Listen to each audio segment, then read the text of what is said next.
ओशोजन का 17th card है जो दैट इज थंडरबोल्ट और जिसका नंबर है 16। अब ये मार्स की एनर्जी यानी कि फायर एनर्जी को के साथ है।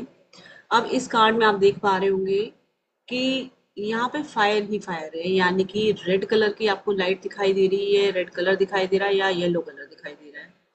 और यहाँ पे दो सिंबोलॉजीज को मर्ज किया गया है।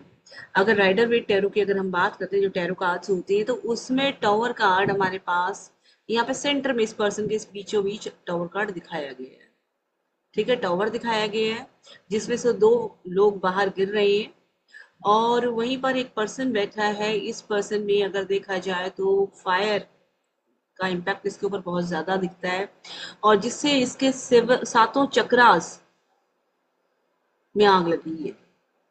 ठीक है, आप देख पा रहे होंगे, इसी को मैंने दूसरी पिक्चर में दिखाया है कि जो एक नॉर्मल एक सिंबोलॉजी है। एक टावर गिर रहा है, ठीक है, बिजली चमक रही है, लोग भी गिर रहे हैं, आग की लपटें हैं बहुत ज्यादा।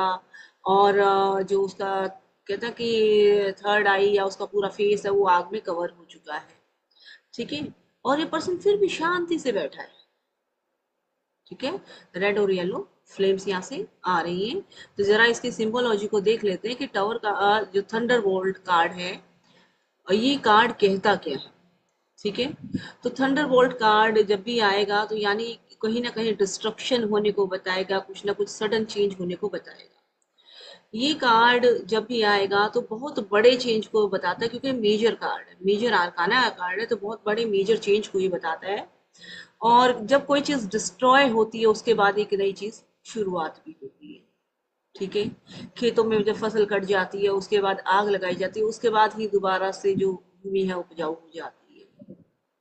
राइट, तो एक ट्रांसफॉर्मेशन का कार्ड है, ये सडन चेंज को भी बताता है ये कार्ड।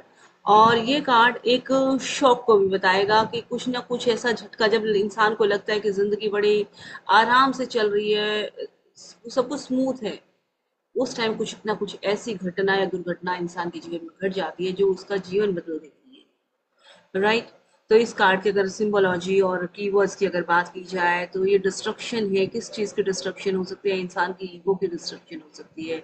ये इंसान जिस भ्रम में जी रहा था उस भ्रम की डिस्ट्रक्शन हो सकती है, भ्रम उसका टूट गया सडन। जिस चीज को वो सच्चाई मान बैठा था, वो इल्यूजन, वो उसका टूट गया। ठीक है, और कुछ भी ऐसा झटका इंसान को लगता है जो उसे उसने कभी ख्वाबों में भी नहीं सोचा था, इस तरह का डिस्ट्रक्शन वो फेस करता है। डिस्ट्रक्शन हो सकता है, चेंज हो सकता है, कोई भी ऐसी चीज, बदलाव जो उसमें दिखाती है। उसके बाद है अवेकनिंग। अवेकनिंग उसके अंदर आएगी, क्यों अवेकनिंग आएगी उसमें? क्योंकि कुछ टूटेगा तो कुछ नया बनेगा। ठीक है, वो जब इंसान कोई भी जब सर से पांव तक हिल जाता है उसके बाद उसे सोचने समझने देखने का नजरिया बदल जाता है।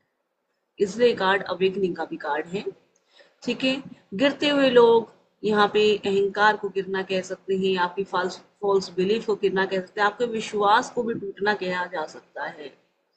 ठीक है, बर्निंग टावर, जब भी कोई चीज अगर गिरती है, अगर मैं बड़े टावर की बात करूं, बट जब भी कोई चीज गिरती है तो सडन नहीं गिरती है, अचानक नहीं गिरती है।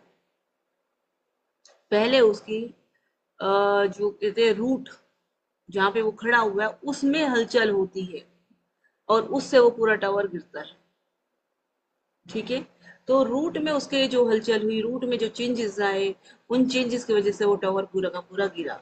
यानी कि रूट आपके स्टेबिलिटी, आपके रूट रूट चक्र आज आपको किस चीज को बताता है? रूट चक्र आपकी स्टेबिलिटी को बताएगा, रूट चक्र आपके फाइनेंस को बताएगा, रूट चक्र इस दुनिया में आपकी एग्जिस्टेंस को बताता है कि आप जीने के लिए आपको किन संसाधनों की जरूरत होती है, उसको बताएगा।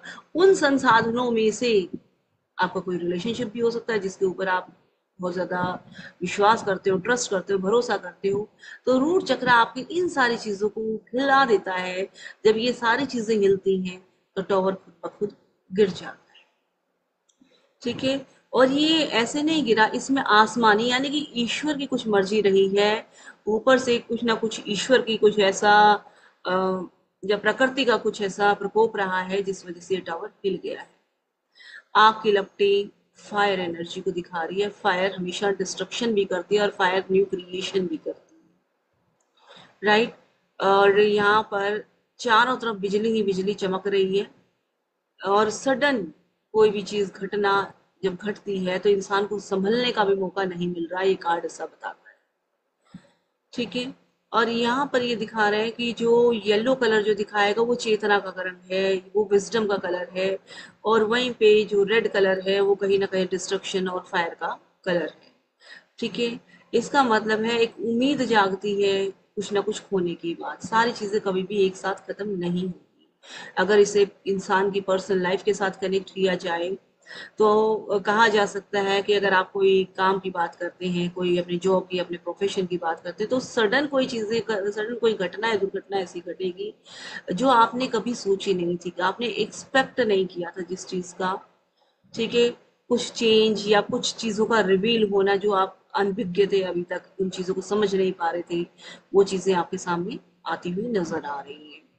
सेकंड ये कहता है, अगर रिलेशनशिप की बात करेंगे तो रिलेशनशिप कहीं ना कहीं आपके टॉक्सिक हो चुके हैं, या रिलेशनशिप में कोई शॉकिंग ट्रुथ आ रहा है जो आपके पाँव के नीचे की जमीन खींच लेगा। ठीक है। आपने कभी सपने में भी नहीं सोचा था ऐसी घटना या दुर्घटना आपके साथ होने वाली है। Shocking truth. ठीक है। और फाइनेंस में हो सकता है आपको नुकसान हो जाए, इस चीज को भी दिखा रहा है। सडन चेंज को भी दिखाता है कि सडन बदलाव हो जाएगा, अचानक ऐसा बदलाव हो जाएगा जो आपने सोचा नहीं था। ठीक है। और सभी चक्रास आपके फिर से एक नए सिरे से इंसान बैठेगा और नए सिरे से चीजों को सोचेगा समझेगा, ये कार्ड उसको भी बताता है। तो ये बहुत बेटर कार्ड नहीं माना जा सकता। यह कार्ड कंप्लीटली नो इंडिकेट करता है, क्योंकि किसी भी चीज को बनने में भी समय लगता है। अगर हमें कहें कि पुरानी चीज टूटेंगी तब नई चीजें आएंगी, तो यानी कि पुरानी चीज जब टूट रही है तो उसका मतलब उन्हें टूट के और इंसान को संभलने के लिए भी समय चाहिए होता है। तो ये कंप्लीटली, अगर यस और नो में अगर आप इस कार्ड को निकालेंगे तो कंप्लीटली कार्ड नो को इंडिकेट करेगा आपके पास। ठीक है। और ये सडन अवेकनिंग के लिए कहेगा, आपको मिस चीजों को, कोई ना कोई ऐसी घटना घटेगी जो आपको बहुत बड़े बदलाव की तरफ लेकर जाएगी।